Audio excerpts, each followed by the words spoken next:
কেউ কেউ গার্মেন্টসেও চাকরি করতেন। কিন্তু ওই আশেপাশে যাওয়ার সময় যখন ঘটনাটা ঘটে, এটা আসলে পূর্ণাঙ্গ তদন্ত ছাড়া বলা যাবে না। আমাদের মূল উদ্দেশ্য হচ্ছে যে তথ্য যাতে গোপন করা না হয়। আমরা বিভিন্ন সময় গুজব শুনি, বিভিন্ন সময় সত্য ঘটনাও দেখতে পাই বা শুনতে পাই যে একটা দুর্ঘটনা ঘটলে নিহত, হতাহত, আহতদের সংখ্যা গোপন করা হয়। যাতে এই সংখ্যা গোপন রাষ্ট্র করতে না পারে, সেই লক্ষ্যে আমাদের এই প্রয়াস। এবং এখনো নিহতের সংখ্যা তো এখনো নিরূপণ করা সম্ভব হয়নি। 16 জন আপাতত জানানো হয়েছে ফায়ার সার্ভিসের পক্ষ থেকে। আমাদের এখনো আমি আপনাকে ওই তথ্যটা জানাতে পারবো না, এটা আমাদের ভেরিফাই করা সম্ভব হয়নি যে তারা কোন জায়গায় চাকরি করতেন। কিন্তু তারা এখানে এসে এই ঘটনায় নিখোঁজ, তাদের বর্তমান ঠিকানা, তাদের স্থায়ী ঠিকানা, তাদের একটা যোগাযোগের নম্বর, সেগুলো আমরা এই জায়গাতে রক্ষণাবেক্ষণ সংরক্ষণ করছি। এবং পাশাপাশি আমাদের এই জায়গাতে কিছু দফাও পেশ করা হয়েছে।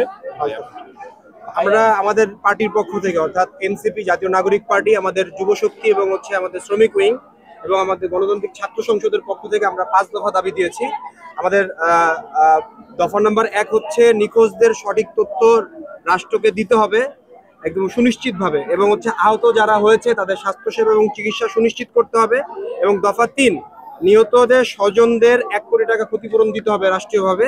এবং আবাসিক এলাকাতে কোনোভাবে কোনো কলকারখানা এবং যা কেমিক্যাল বা দগ্ধ জাতীয় জিনিসপত্র ব্যবহার হয় এরকম কোনো ছাড়পত্র রাষ্ট্র দিতে পারবে না। শুধু রূপনগর নয়, বাংলাদেশের কোথাও না। আপনারা দেখতে পাবেন যে পাশেই বিউবিটি বিশ্ববিদ্যালয় রয়েছিল, সেই বিউবিটি বিশ্ববিদ্যালয়ের পাশেই এরকম একটি ঘটনা ঘটেছে যখন বিউবিটি ক্লাস চলমান এবং তারা আতঙ্কিত এবং ভীত সন্ত্রস্ত।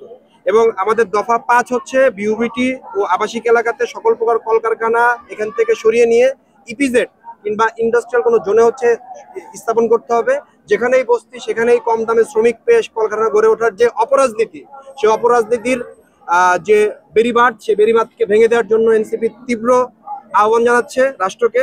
এবং কোনোভাবেই রাষ্ট্র কোনো এই দাবি থেকে, আমাদের দাবি থেকে যেন সরে না আসে, সে ব্যাপারে আমরা শক্ত প্রতিবাদ জানাবো। যদি আমাদের এই দাবি মেনে নেওয়া না হয় তাহলে আমরা শক্ত প্রতিরোধ গড়ে তুলবো।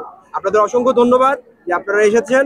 আপনারা আপনাদের এই ভিডিও বার্তার মাধ্যমে বলবেন যে উৎসুক জনতা যেন যারা কাজ করছে তাদেরকে কোনোভাবে বাধাগ্রস্ত না করে, এবং আমাদের জন্য সঠিক তথ্য দিয়ে সাহায্য করে, কারণে যাতে এই জায়গাতে ভিন্ন এবং অকারণে আপনারা ভিড় করবেন না। দয়া করে আমি দর্শকদের বলবো, যারা শুধুমাত্র দর্শক হিসেবে এসেছেন তারা দোয়া করবেন আল্লাহর কাছে যেন তারা সবাই সহি সালামতে বাসায় ফিরতে পারে, এবং যারা অগ্নিদগ্ধ হয়ে মারা গিয়েছেন তাদের শহীদ মর্যাদার জন্য আল্লাহ পাক দেন। আপনারা অযথা ভিড় করবেন না। আমাদের পার্টির পক্ষ থেকে আপনাদের হাত জোর করে করজোড়ে রিকোয়েস্ট।